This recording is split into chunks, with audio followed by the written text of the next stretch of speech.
मेरा नाम प्रिया है। मेरी उम्र 40 साल है। मेरे पिता किसान थे और माँ हाउसवाइफ। हम 5 बहन भाई थे और उनमें मैं सबसे सुंदर थी। गोरा रंग, काली गहरी आंखें, लंबे घने बाल, लंबा कद, ये सब मिलकर मुझे बहुत आकर्षक बना रहे थे। बचपन से ही मेरा स्वभाव बहुत शांत था।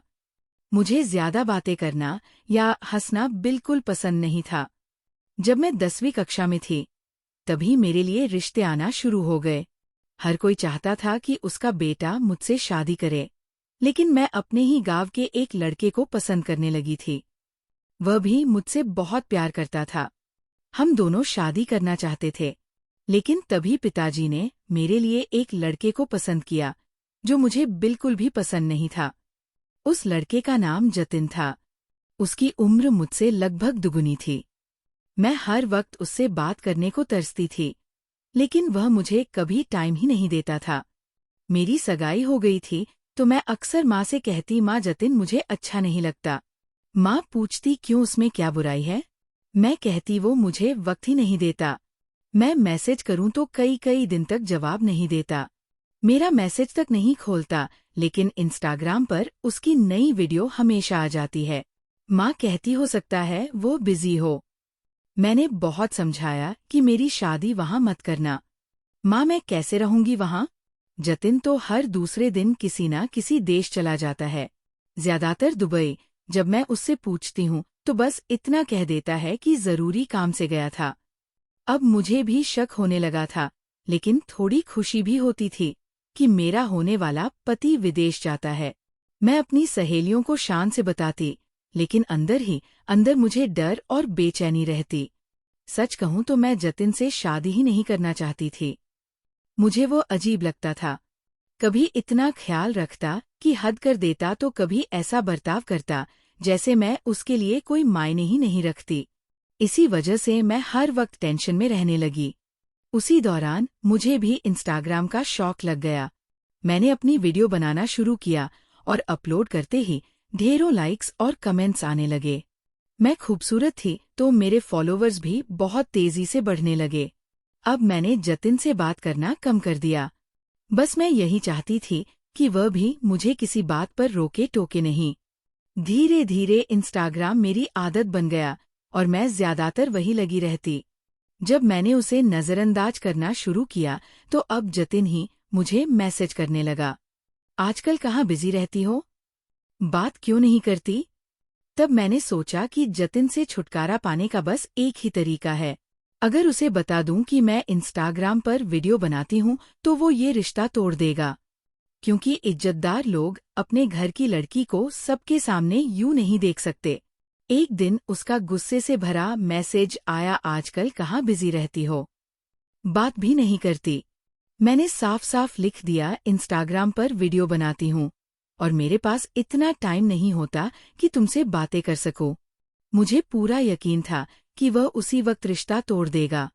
लेकिन मैं हैरान तब हो गई जब उसने बड़े उत्साह से कहा, अरे ये तो बहुत अच्छी बात है। मुझे तो हमेशा बोल्ड लड़कियां ही पसंद आती है। शुरू में तुम मुझे बिल्कुल घरेलू और साधारण सी लगती थी। हर वक्त घर के कामों में लगी रहती थी, तो मुझे तुमसे चिढ़ होने लगी थी। इसलिए मैंने तुमसे बात करना बंद कर दिया था, क्योंकि मुझे तुम पर गुस्सा आता था। लेकिन अब जब तुम अपनी जिंदगी में कुछ नया कर रही हो, आगे बढ़ रही हो, तो मैं इसमें तुम्हारे साथ हूँ।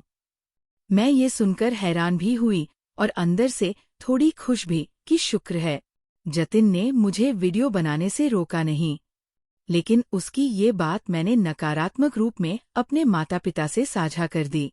मैंने उनसे कहा, देखिए ये कैसे इंसान है। जब मैं घरेलू थी तब मुझे नजरअंदाज करता था, और अब जब मैंने इंस्टा पर वीडियो बनाना शुरू किया है, तो अचानक मुझ में दिलचस्पी लेने लगा है। ये कैसा रिश्ता है? मुझे तो जतिन बिल्कुल भी ठीक नहीं लगता।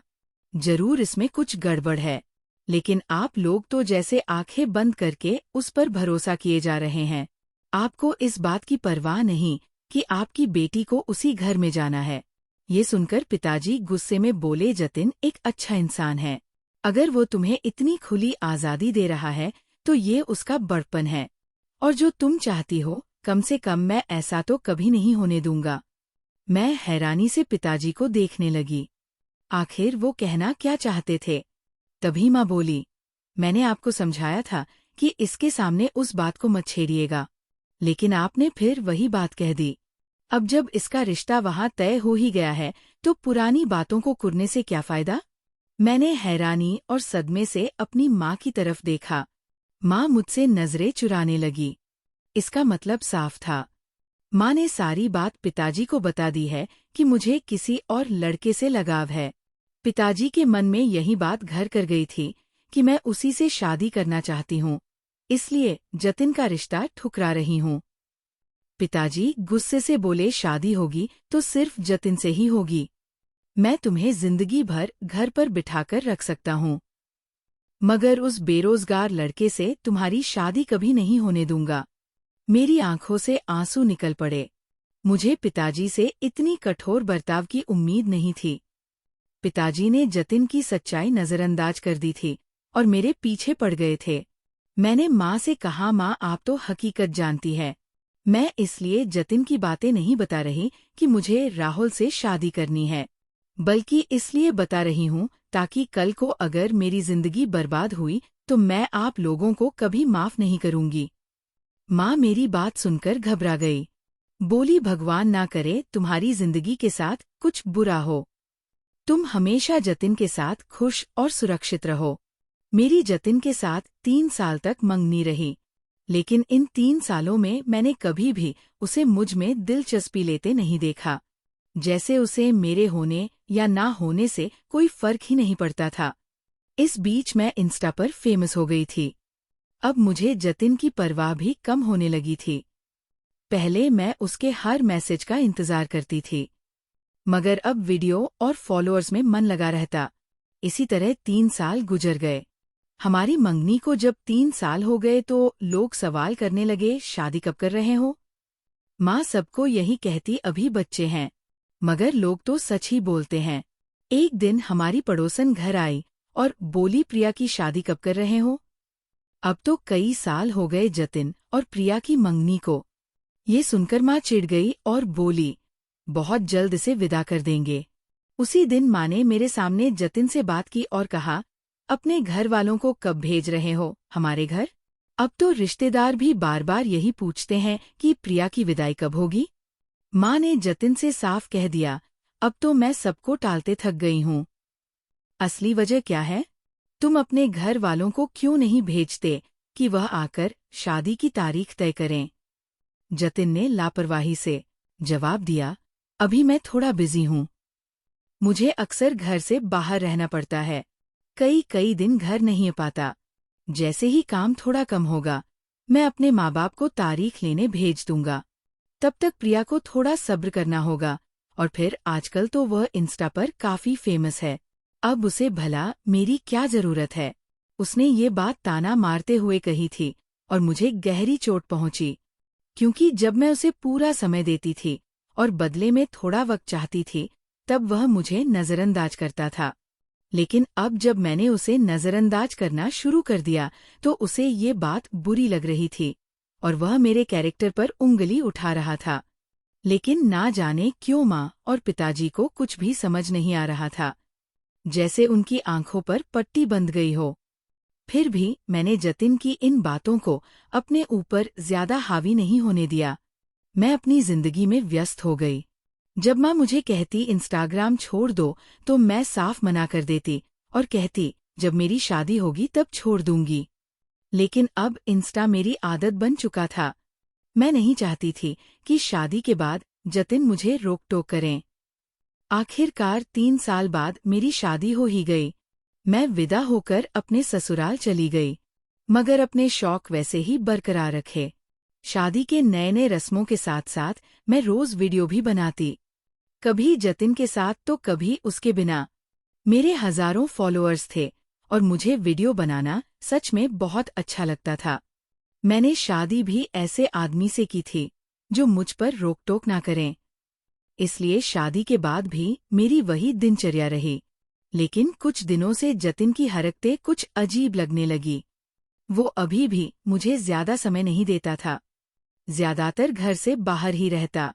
जब मैं पूछती आप रात रात भर कहाँ रहते हैं, मैं पूरी रात आपका इंतजार करती हूँ, तो वो हमेशा यही कहता, अगर मैं कमाऊंगा नहीं तो तुम्हें खिलाऊंगा कहाँ से। अब इसमें भी तुम्हें ऐतराज है कि मैं घर से बाहर ना निकलूं। मैंने जतिन से कहा नहीं, ऐसा तो मैंने कुछ नहीं कहा।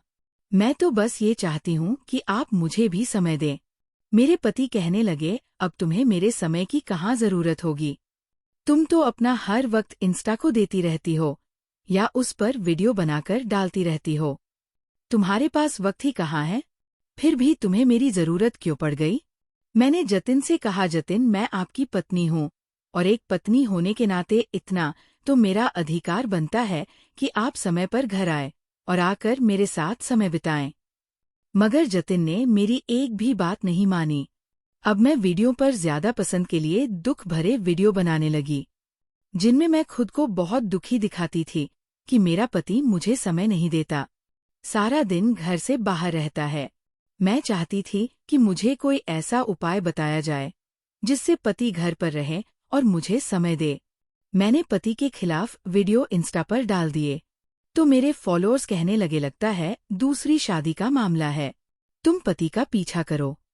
मेरे दिमाग में भी अचानक ये बात आ गई कि हो सकता है जो फॉलोअर्स कह रहे हैं वही सच हो, क्योंकि जतिन का हर वक्त घर से बाहर रहना ठीक तो नहीं था, खासकर रातों को जब वो घर नहीं आता। मगर मुझे समझ नहीं आ रहा था कि मैं क्या करूं, किस तरह जतिन का पता लगाऊं, उसकी सच्चाई जान सकूं।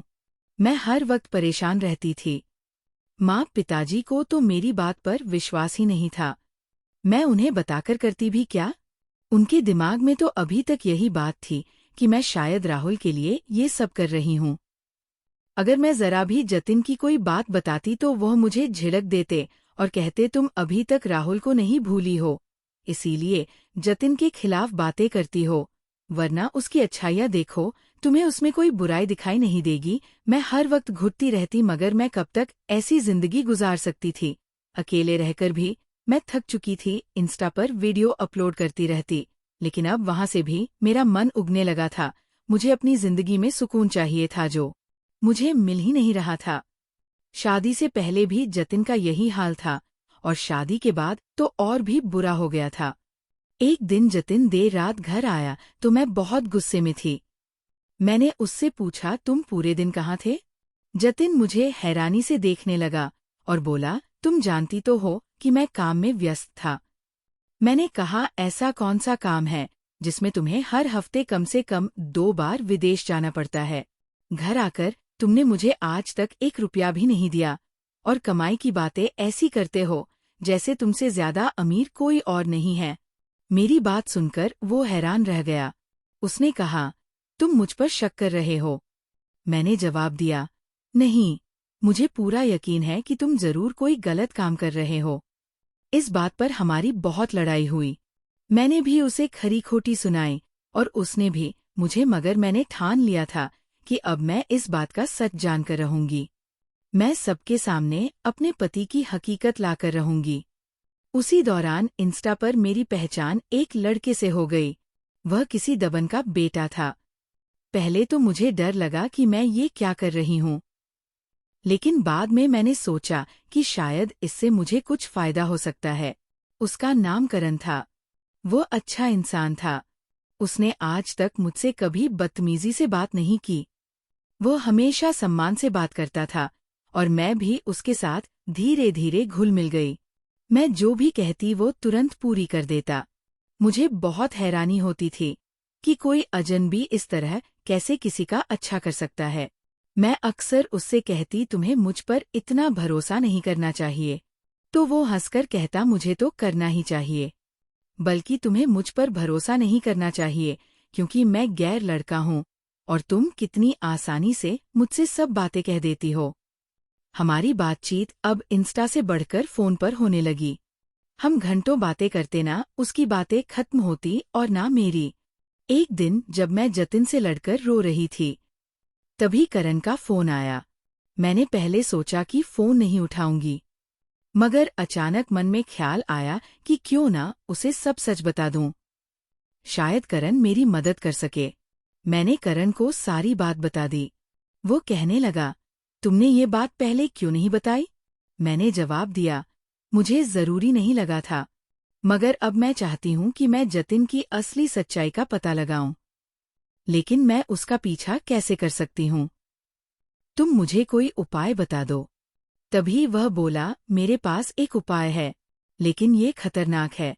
मैं नहीं चाहता कि तुम ये खतरा अपने सिर लो, मगर मैंने साफ कह दिया, मैं हर हाल में जतिन की सच्चाई जानना चाहती हूँ और उससे छुटकारा पाना चाहती हूँ, क्योंकि मैं अब और उसके साथ नहीं रहना चाहती। ये सुनकर करण बोला, ठीक है, मैं तुम्हारी मदद करूंगा। लेकिन उसकी अगली बात ने मेरे पैरों तले जमीन खींच ली। उसने कहा, मेरी एक शर्त है। मैंने घबराकर पूछा, कैसी शर्त? वह बोला, तुम्हें जतिन से तलाक लेकर मुझसे शादी करनी होगी। मैं तुम्हें बहुत खुश रखूंगा। मैं हैरान रहा।